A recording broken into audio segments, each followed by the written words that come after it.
tripod, dude. Dude, we're working. I'm bored. We're doing manual stuff here. Sorry about that. So, yeah, I think, the conversation at halftime was we're not going to win this game 1-0. We need to go and get a second goal and a third goal, and we got to, play the way that we want to play regardless of the result right now, regardless of the score right now, I should say. Unfortunately, I felt like we were still, a bit tentative in the first few minutes, and I know that I'm not exactly sure what minute the goal was, but I know it was in the first 5 minutes of the second half, and it's one of those where, again, it's one thing to say something and obviously ask the team to play a certain way. It's a much harder thing to be able to follow through on the field when the other team is imposing their will, and they're one of the top teams in the league, and they're there for a reason. And so that's one thing that we're missing is like the ability to continue to play on the front foot, which we've seen from our group at times, but not necessarily enough, especially when we're winning the game. We give up the goal. And I'd say in the last, I couldn't tell you, 25 minutes of the game, 30 minutes of the game, we've, again, started going on the front foot. We know how important the points are right now. Had some chances, didn't hit the target on a couple. Panos had that big one. There's a couple other ones that I remember. I think good cross from Maury to Peter. Some half chances, nothing, fantastic. I think they had one header as well that Rafa makes a good save. But at the end of the day, not clean enough. And, I don't know if a 1-1 wasn't, the fairest. I think it was one of the fairest results based on what both teams gave it. So, it doesn't help us much in the table, but I do think it's a really good progression from our group. And I told them at the end, I think that we're headed in the direction that we want to. We're headed towards our goal. I just don't know if we have enough runway anymore. So it'll be interesting to see how we react in these two games that we have on the road, back to back, and that will play a big part on where we're at. Yeah, John Farlow. Yeah, Benny, you pick up a couple points these last two matches, really tough opponents, top of the league. Now 5 points back of the 8th spot. Just, you're leading at one point in these matches. Does it feel like, 2 points lost or 1 point gain? Just how do you process that? I mean, you could say a little bit of both, right? I think you're talking about, results and getting into the playoffs and creeping up the table. It's 2 points lost, right? You're winning at home. In this league, if you're playing the first place team or the last place team, they're all tough. They all can go anyway.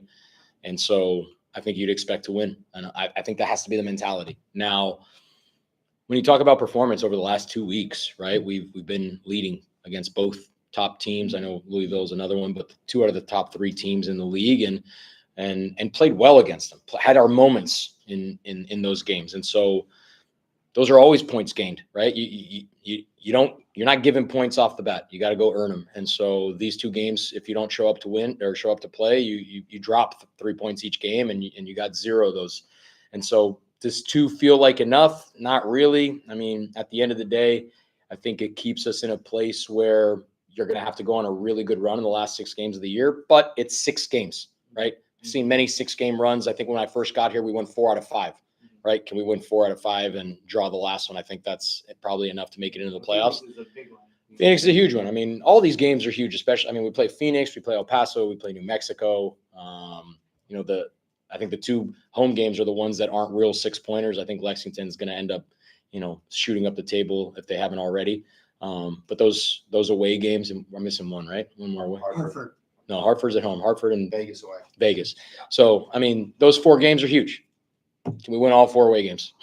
Maybe that's what we need to do. But again, those games are huge, and it puts us in a position where we're not where we want to be on the table, but from a performance and confidence and going in the right direction, I do think it's putting us at a place to believe that we can be successful in those games. Coming into one of the most important games versus one of the top teams in the league, you made a change in net.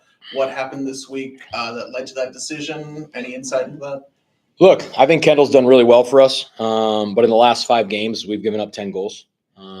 And just like we changed a little bit of the formation going into Charleston, I thought we needed a jolt, a little bit new energy from a goalkeeper, and we decided to go with it. And again, it's tough. Goalkeepers. Look, my mentality on goalkeepers is they're another player on the field. they're another player. And I know that we treat them a little bit differently. And I understand that, you need games, you need form, you need confidence. But at the end of the day, if I'm starting Rafa in this game and then I decide to start Kendall in the next game, they got to be ready to go. They got to have mental, preparation for that situation.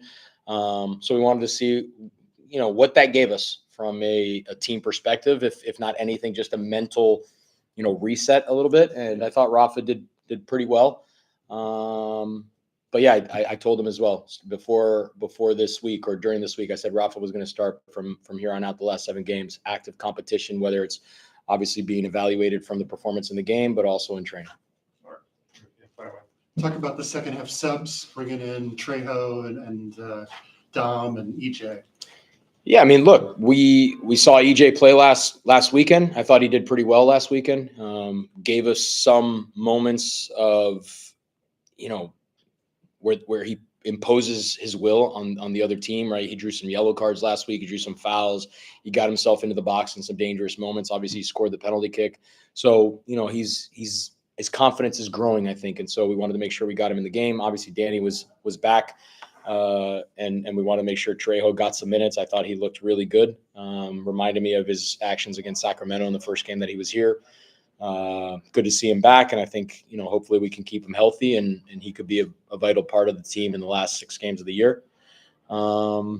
Jurgen, he got injured in was it the Pittsburgh game? I can't even remember. I think it was the Pittsburgh game, but needed a week off, so he couldn't travel last week, and now he was back, so trying to give us a little bit on the attack.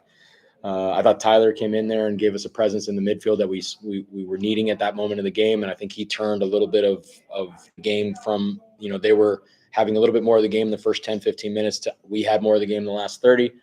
Those are the 4, right? So, yeah, I mean, some were energy substitutions, some were guys that, has shown well in the previous weeks, and some were trying to get back in obviously game fitness and game form and coming off of injury. So I thought all the subs had pretty positive impacts when they came on. Yeah, John, go ahead. Yeah, and Panos at left back again. Just explain that move. What you like about it? I don't know. Do you like it? I like it. I like it. I've I think enjoyed. It moves the ball out. I think it gives us, look, I've played with attacking players who play really well as outside backs. I mean, I played with Graham Zusi for a really long time, and he was always a winger.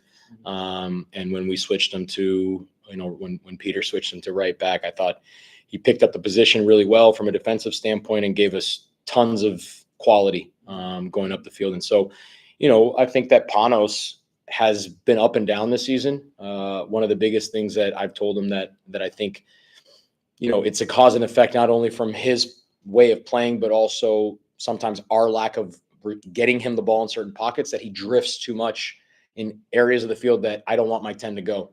Right. And so with us having some issues at left back at times of finding guys that can really bring quality into the attack, again, another risk that we took to try and see what he did in the Charleston game. We saw exactly what we thought we would see. He was involved in all 6 goals. So he drew the penalty. He had the 2 double assists that were integral passes that led to the goals. And then on the first one, he doesn't get connected enough to hack, and the ball gets to Cal Jennings.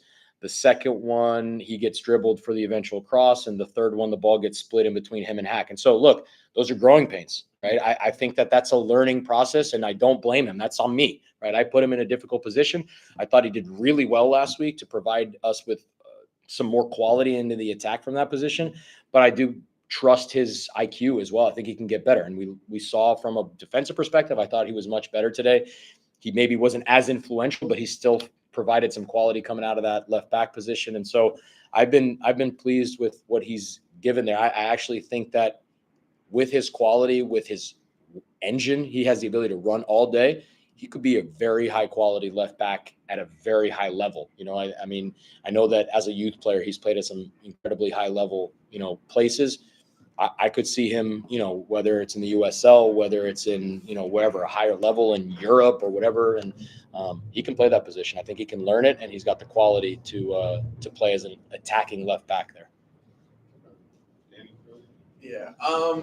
The kind of not resurgence, but the the return to Peter Wilson and Wolfgang up top, and their dynamic has kind of come back into the forefront. Yeah. How nice has it been to see that dynamic kind of gel again, and how quickly it's come back to life? I mean, it's huge. Those 2 goals, the last 2 goals here, and then the last one against Charleston were, I mean, those are very high level goals, right? The quality of the cross, the speed on the cross, the balls on the ground, the timing of the run, the finish itself. I mean, the finish on this one, if I saw it correctly, I mean, he makes a beeline in front of the defender, and then was it with the outside, or did he? I know he opened up his foot and inside. I mean, it.